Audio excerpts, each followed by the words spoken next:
Welcome to new ways. இன்னைக்கு நம்ம ராகி கூழ் பார்க்கலாம். அதுவும் ட்ரெடிஷ்னல் முறையில் எப்படி செய்யறதுன்னு பார்க்கலாம். வாங்க வீடியோக்குள்ளே போகலாம்.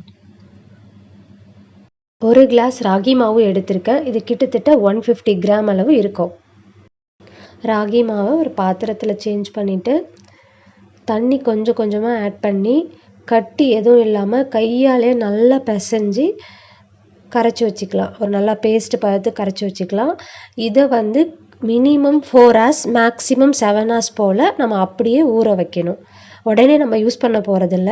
இப்போ நீங்கள் மறுநாள் கூழ் வேணும்னா உங்களுக்கு முதல் நாள் போலவே இதை நீங்கள் செஞ்சு வச்சுக்கலாம். நல்லா கட்டி இல்லாமல் கையாலவே ஃபுல்லாக கிளறி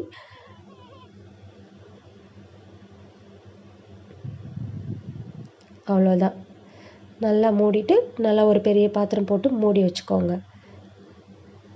5 to 6 hours ஆயிடுச்சு. ஸ்டவ் ஆன் பண்ணிக்கிறேன். ஸ்டவ் ஆன் பண்ணிவிட்டு ஒரு பெரிய பாத்திரத்தில் நிறைய தண்ணி எடுத்துக்கிறேன். தண்ணி எடுத்து ஹீட் பண்ணிகிட்ருக்கேன். தண்ணி ஓரளவுக்கு ஹீட் ஆனதும் நான் நொய் அரிசி எடுத்துக்கிறேன். இந்த கப்பில் ஒரு 3/4 கப் இருக்கும். நொய் அரிசி எடுத்து நல்லா வாஷ் பண்ணிவிட்டு இதில் ஆட் பண்ணிக்கிறேன். நொய் இல்லைன்னா நீங்கள் ரைஸ் கூட எடுத்துக்கலாம். கம்மியாக எடுத்துக்கிட்டால் போதும். ஆட் பண்ணிவிட்டு நல்லா ஹை ஃப்ளேமில் வச்சுக்கிறேன். மாவு இப்போ ரெடியாக இருக்குது. தண்ணியும் நல்லா கொதிச்சிட்ருக்கு. ஸோ இப்போ நம்ம மாவு ஆட் பண்ணிடலாம். மாவு டைரெக்டாக ஆட் பண்ணாதீங்க. கொஞ்சம் லோ ஃப்ளேமில் வச்சுட்டு மாவை கொஞ்சம் தண்ணியாக கரைச்சிக்கிட்டு ஆட் பண்ணுங்கள். இந்த மாதிரி கொஞ்சம் கொஞ்சமாக ஆட் பண்ணிகிட்டே இருக்கணும்.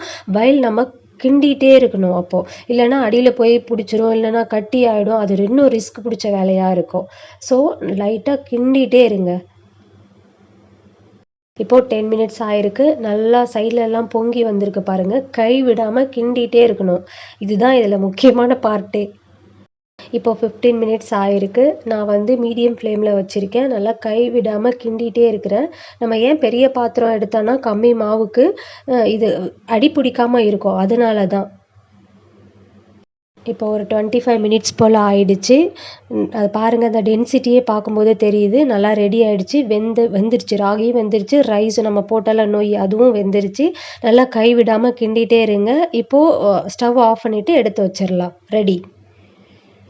கூழ் செஞ்சு முடித்து ஒரு 7 hours அப்புறமா தான் நான் இப்போ இதை கலக்கிறேன். உப்பு சேர்த்துக்கிறேன்.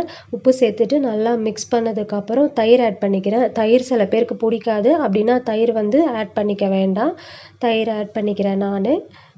அதுக்கப்புறம் கூடவே அரிஞ்சு வச்ச வெங்காயம், பச்சை மிளகாய், கருவேப்பிலை, கொரியண்டர் லீஃப் எல்லாத்தையும் எது வேணுமோ அதெல்லாம் எல்லாத்தையுமே நான் மிக்ஸ் பண்ணிக்கிறேன். கேழ்வரகு கூழ் ரெடி. உங்களுக்கு என்னென்ன சைட் டிஷ் பிடிக்குமோ எல்லாத்தையும் வச்சு சாப்பிடுங்க. நல்லா என்ஜாய் பண்ணுங்கள். சூப்பராக இருக்கும். ராகி கூழ் சின்னவங்க, பெரியவங்க, வயசானவங்க எல்லாருமே சாப்பிட்லாம். ஏன்னா நம்ம ட்ரெடிஷ்னல் மெத்தடில் தான் இதை நம்ம பண்ணியிருக்கோம். ஸோ எல்லாருக்குமே ரொம்ப நல்லது. பாருங்கள், நான் கூழ் குடிக்கிறதுக்கு ஆள் கூப்பிட்டு வந்திருக்கேன். அவன் என்ஜாய் பண்ணி இதை குடிக்கிறான். ராகி கூழ் ட்ரை பண்ணிவிட்டு உங்களோட ஃபீட்பேக்கை கமெண்ட்ஸில் சொல்லுங்கள். தேங்க்யூ ஃபார் வாட்சிங்.